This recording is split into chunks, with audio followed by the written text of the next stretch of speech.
I had a question from someone. It was, how are things described to you? I thought, well, I've been with hubby for over 6 years, so he's the one that describes things most to me. And when we first started together, I basically just asked questions like, how many people in the room? What does the room look like? The colors? If there's shapes? Because you guys have to understand, I am completely blind. I see no light, no shadows, no objects, nothing like that. So at first I asked hubby all sorts of questions. So for him to describe what my surroundings look like. But as we progressed together, and he's not the only person that describes things, I get descriptions from anyone that's around that can see. But he is the most involved. So now we walk into a building, and I know what building we're at. Because when we pull up in the car, he will say, we're at the grocery store, or we're at this certain restaurant, or we're at the mall, or Walmart, or wherever we shop. So as we walk in, I will ask, are we walking in, what door we're walking in? And when we walk into the door, I'll ask what section of the store that we're in. Are we at the hostess station? Are we in produce? Or wherever we're at. So I get the layout of the store. Or the restaurant, or wherever we're at. And then when we sit down, if we're eating, I'll ask what the colors look like, what our waitress or waiter is like, if the place is crowded, if there's anything on the TV. And when it comes to movies or television shows, I ask pretty much what the scene looks like, and what the main character will look like. What happens is while I will ask general questions, and my imagination and my creativity will take over. So I don't bombard the person I'm with too many questions. Because I can't see anything, I make up a good 40% of what it looks like. Hey, honey. And hubby is with me. So hubby, what is the most general question I ask you? Well, first of all, I think it was Ben that asked, how do I describe things to you? And, From Acme Mowing. Yeah. Acme Mowing and Lawn Care. AcmeMowing.com. Rock on. So, we had to do it, Ben. We had to do that, Ben. Anyway, he asked, how do I describe things to you? And it's hard because I still get in the habit. Some people say, just for instance, if there's a cup on the countertop or on the table, I'll say it's just right there when I'm doing something in the kitchen. It's so hard to remember because her eyes are open, she looks at you. It's hard to remember that she's actually blind. Because I could see before. Yeah, and so when she looks around, or we'll walk up to the front door and she'll just reach her hand out automatically. And so you don't think she can't see. You think that, hey, she can see. You really do forget being around Sarah that she can't see. And everybody does it. But to describe something to her, am I getting better at it? Yes, I remember shapes. I remember colors. I remember what things feel like. You still remember what cars look like and things like that. Because things have changed, but they're not drastic. So I can use my imagination and my creativity to know what things look like and what they feel like. When there's a new car in a car lot, like we look around at new cars, she'll touch the car and she'll say, oh, it's basically the same as what this was. It's just a little more streamlined. Yep. There's so much to this, you guys. We could make like a 5-hour video, but quickly, it makes you think, because as we look at stuff, we process it, and you say, what's that box look like? Well, who would even think about what a box looks like? Nobody would think that except for a blind person. So what does a bottle of water look like? That's silly to us. Like, well, we'll just look at it. But to her, she doesn't know what the label looks like. She can feel the ridges, but she doesn't know what the label looks like. What does it say? Is it, I try to take her to nicer places to eat dinner because they're cleaner. The food is very nice on the plate. It's not real hard for her to eat. When you go to a place like a fast food place, the food's all over the place. I can only get certain things. Yeah, she can only get certain things without just using her hands and making a complete mess. And she doesn't want to do that in front of other people because, let's face it, people are just jerks and they'll judge you. They stare. And that's hard for her to still deal with. So, for describing things to her, I'm better now. I'm still not perfect. I don't think you can get perfect at describing something. She asked, okay, Shane, what does your mower look like? Well, that's hard. 2 wheels, a deck, so I have to take her hand down, let her fill the deck. Now, she doesn't know exactly what shape the deck is in. Because of all the parts around, she can hit her head. I don't want her to do that. The platform, the seat, you can describe, and she's actually sat on it and steered it, haven't you? Yep. She actually drove it up onto the trailer once, and if I can get her to do it again this year, we'll get a video of that, but basically what it comes down to is the more you're around a blind person, you know what they need to know their surroundings. Yeah, and you're not going to be perfect at it, so when they say, really? Because you don't have to describe every detail. How many times have I said, honey, it's on your right side? A lot. And it's on the left because he looked at me because I'm looking at her from a different direction and I don't think about it. I look right at her and I say, it's on your left because it's on my left, but it's her right. And you want to know what he does now? He'll look at me and say, their drink is in the same spot as you left it. Yeah, and when the waitresses get drinks, we ask them to please put it in the same spot because that's where she knows where it's at. Yeah.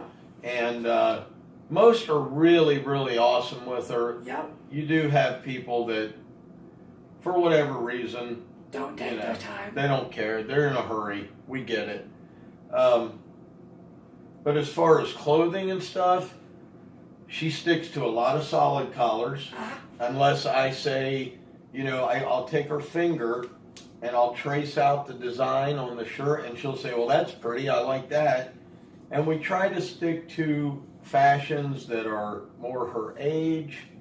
Fashion staples, like neutral colors or colors that go with anything. So I don't have to constantly ask, so what should I wear today? Does this match? I understand what I'm wearing, so I don't have to ask questions about every single thing in my life. Yeah. And now she picked out the sweater she's wearing. I picked out my outfit today. Yeah, really. She's like, it's like anybody. It's just like somebody that can see only like these little pop sockets. Just for instance, she doesn't know what a pop socket looks like until she fills it, and then you say, well, it's got a logo on it. Okay, what's the logo look like? And if she knows the logo, and usually when she gets a shirt with a logo on it, we'll trace it out with her finger, and that way she knows exactly what she's got. Believe it or not, she can pick a shirt out of her closet and she can tell you what collar it is. Unbelievable, but she can do it. And the biggest thing with blind people and their surroundings is when they walk. Now, I don't walk with a cane. I walk on people's arms. And it's over here, honey. There you go. Over here. I walk on people's arms.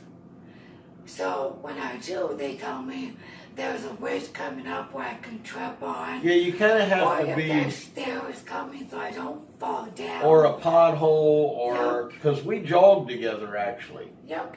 We jog on the roads together, and she can feel. I can feel little divots even. If we're going down a hill, she wants to know so she can set herself up. If we're going up a hill, she obviously leans forward and jogs.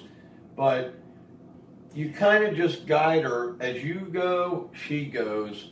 And she just basically follows with you. It's not like you have to pull her or tell her, hey, we're going to go. Now, if we're going around the corner, you just say, we're coming around a gradual left-hand corner. And she adjusts. It's really amazing how the blind, and I've noticed this watching YouTube, and you watched how many people on YouTube that are blind doing stuff that there's a girl in Texas that is a blind pole vaulter that has won over 300 medals. I can't remember her name, but she was 8th overall in the Texas high school state meet in pole vaulting. Yeah, I mean, look, I can see I'm not pole vaulting. No. I told hubby there are certain things I cannot and will not do. Yeah, I don't want her going to try pole vaulting. But the bottom line is you start out really bad with you're wanting to help without, and one thing she doesn't want is sympathy over it. She don't want you. But the biggest thing is if someone asks a question, answer the question in full.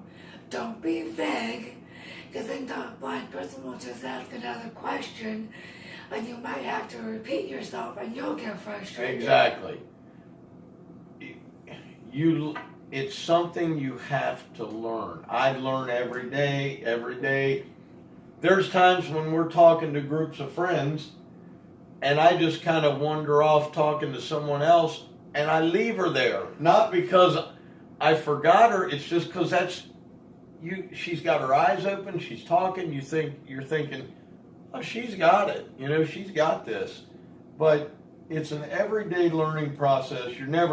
I'll never ever be perfect at it. No one will be perfect at it, because nothing's perfect in life. And I learn every day, or I forget. The thing I remember to do today, I'll probably forget tomorrow, right? How many times does that happen? A lot. But the one thing he does that he doesn't have to describe to me, when cabinets are open and chairs are pulled out.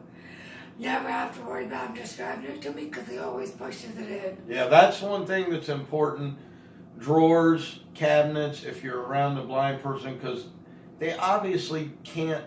Sometimes you can sense that something's there, right? I mean, at times you've had that before. Sometimes. But for the most part, no. So you gotta really, and she does hit her head a lot. I do. She hits her head a lot. I swear I'm getting her a helmet. I'm just kidding. But I don't really, I guess. It's a learning curve for the sighted to help the blind. Yeah, and it's hard to explain it. Describe the color white. How do you even? I know the color white because I can see, but if you're talking to someone that's because you can blind, see. Because I used to see. Oh yeah. But if you talk to someone that's been blind their whole life. Yeah, try to describe that. Try to describe colors and shapes that they cannot feel. Everyone says red is hot. Well, what's hot? that could be blue to a blind person.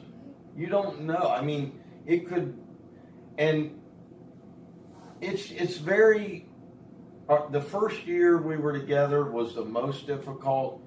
Now, when I do make a mistake, I don't dwell on it. I just move on. It's what it is. He knows when he makes it because I ask the same question in different words. Yeah, and I never am going to get every bit of it all day long, every day. You just can't. You just live your life together. They have, like she had a video where she showed how you can watch movies. That helps her a lot. There's a lot more out there for the blind now. The self-driving cars, the National Federation of the Blind are trying to work with Congress to get it to where Sarah might someday be able to get in a car. We can type in the GPS and she can go grocery shopping and have them deliver it to the car without me there. Because then that gives her the independence. And that's what it comes down to. When I can be independent and do things on my own, and it's coming, but when I do, I'm not going to know my surroundings because someone sighted will not be there. So that just takes me knowing where I'm going and just knowing what I need to know to get there.